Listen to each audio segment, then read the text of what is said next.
You can imagine him, can't you? So Walter de Wrottesley or something. You know? I've come to be fitted for my tailor-made velvet-lined underpants to stop the chafing. Yeah? It was actually because during the battle, he might have been in armour for 10 hours. They can urinate. No problems, just a bit of chafing and rust. But when they come for a poo, it stays in there and it dries. And velvet is the easiest to brush it off from. Yeah? It's amazing what we know, isn't it? Yeah? I really do enjoy my work. You know? It's really quite good fun. Yeah? But this is actually where I started. I mean, I'm one of those unfortunate children who was never picked for the football team because I was goofy teeth and blind. I was long-sighted, so I was always the last kid to be picked. So I thought, I'm going to be Robin Hood and shoot the other team. Yeah, because our old man had brought me down here before this was put up and stuffed me inside that hole there and told me all about Robin Hood, the legends of, and all of that. And told me that I must be proud to be an Englishman, which I am fiercely proud, believe you me. And literally at the age of 4 and 5, I'd be running around playing Robin Hood when everybody else was worshipping Manchester United. But when I was a soldier, I still carried a bow with me, which frightened the IRA down the Falls Road, really rotten. Right. Rubbish. You want to kill a man? Fetch him down. Use something neat, something simple. That's an incendiary. Solid steel all the way up, so it doesn't burn through. They added gunpowder to the incendiary, so they will keep burning for quite some time. A horse, can you hold those? A horse arrow. But if you've got half a ton of horse with 1,000 other horses coming towards you, are you going to take the arrowheads off your arrows and then put these on to shoot the poor horses?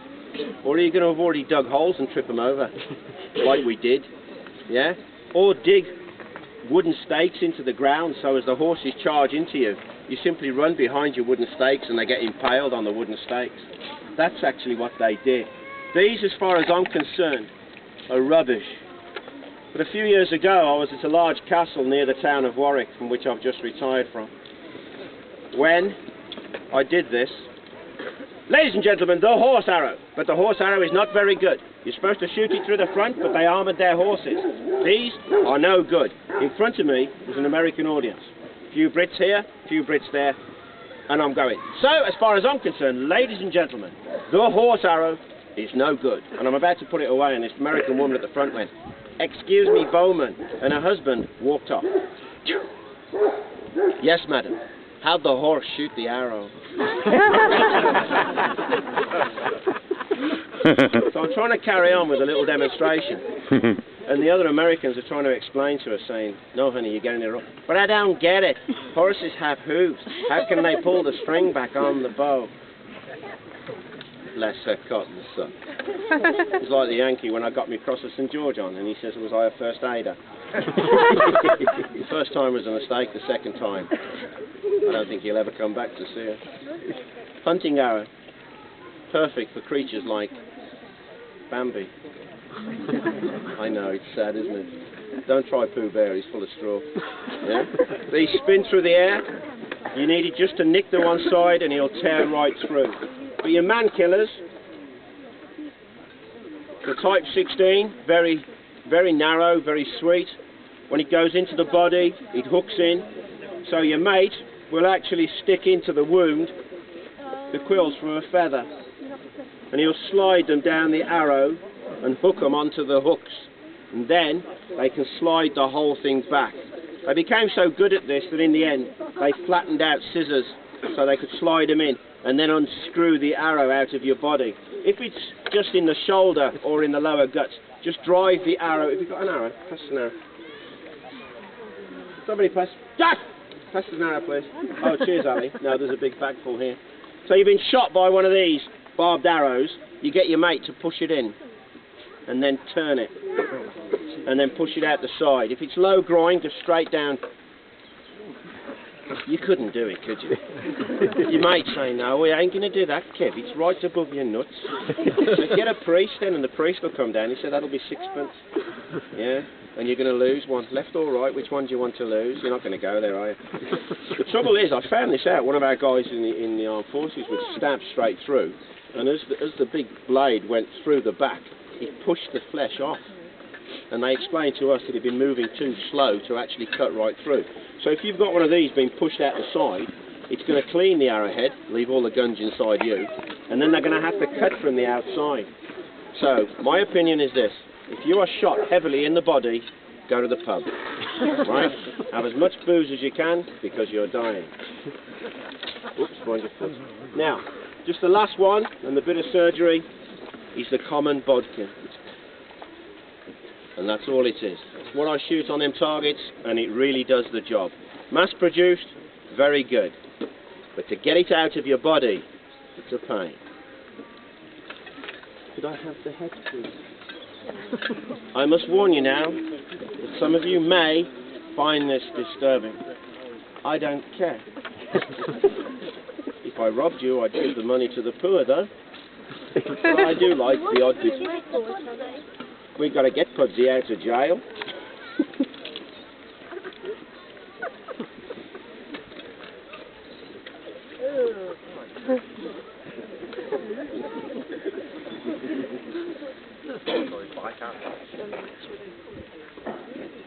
Hi, little girl. How are you?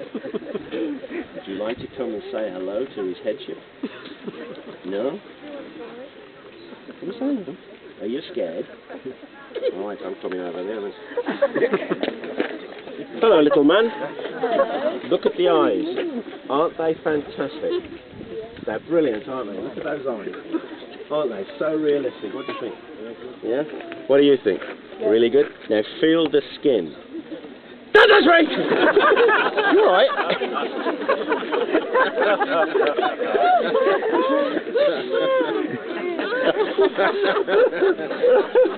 Do you know, I can get people 3 or 4 times as well throughout the day. I say, you're not going to do that. They might get you back. I tell you,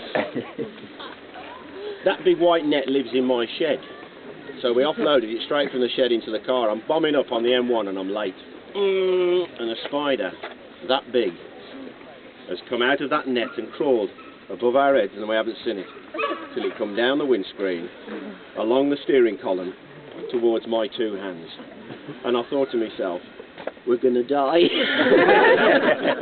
And it come, you know, you open the window to let the poor little spider out at 90 miles an hour. Yeah, he didn't get out, it hit him. We laughed so much. Right.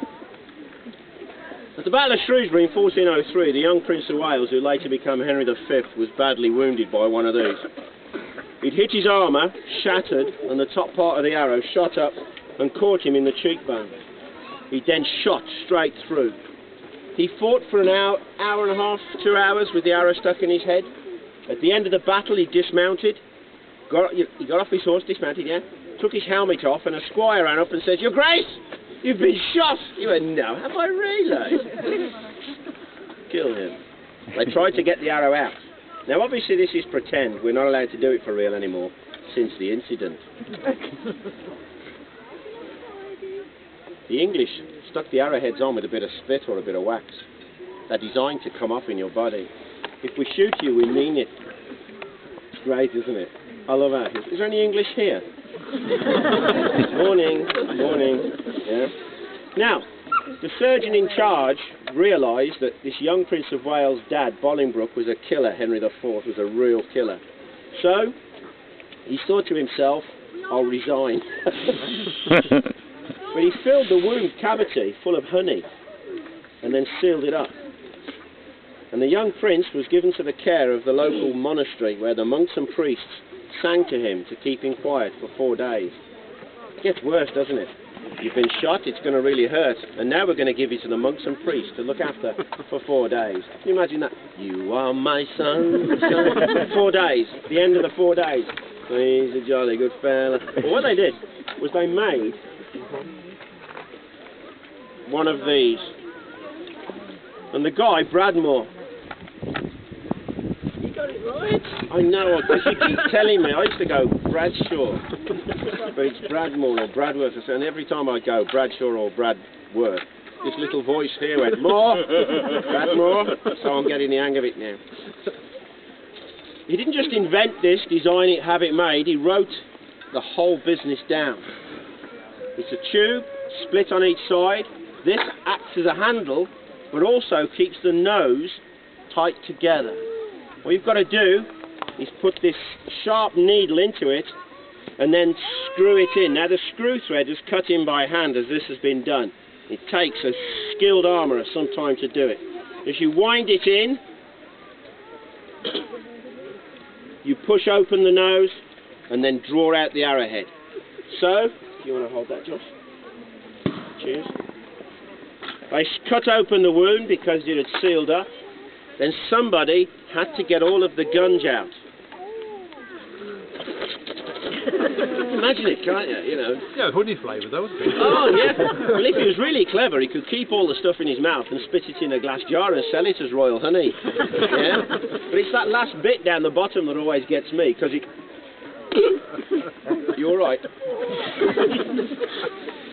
But then Bradmore flushed the wound out with alcohol. This guy, it's only 50 years after the plague that killed a third of Europe. I mean, if you got an infection, they strapped a live chicken to it for some reason. Yeah. What are you doing with that chicken? Oh, we're going to keep it warm and hopefully it'll draw out the infection, you know. They just hadn't got a clue. But Bradmore, whose friends called Bradshaw, knew all about it. He shoves this in and he knows that he's got to push hard. And as he pushes, the arrow slips straight through the nose into the other eye socket. The young prince was heard to say, "Ooh, Gadzooks, forsooth, that really doth hurteth me." Don't worry, he's wearing velvet. Bradmore cut straight through the nose and pushed it back, the arrowhead. People say to me, how could he have it done without anaesthetic? I've been there. I was wounded through the eye socket in Northern Ireland as a soldier. A piece of debris went straight through the tear duct and came out up in there. Stop that. The medic who was right with us on our patrol realised he'd got to work fast, otherwise I was going to lose my eye. The eye had been compressed up into the brain. I've never forgotten that medic, because he says to me, this is really going to hurt, but you will live through the pain. Don't be scared of it. He then gave me a cup of tea. And I'm trying to think, where did he get the tea from? You know, there's a bomb just gone off. There's a terrorist with a machine gun down there. Where did he get the tea? Yeah? And he gave me the tea out of the flask that he kept in his bag in case anybody was wounded. What a guy. Yeah? And he says, right, look at me. And so I moved my head and looked at him, and he pulled it straight out. But he popped the eye out while he was giving me the cup of tea. I tell you this, it hurt, but all of us are far more brave than we think. We are the bravest of creatures. Look at you women, you, and you have babies. Why'd you do that? If men had babies, one would have one and his mate would have none. I'm not going through that. Did you see what he did last Friday?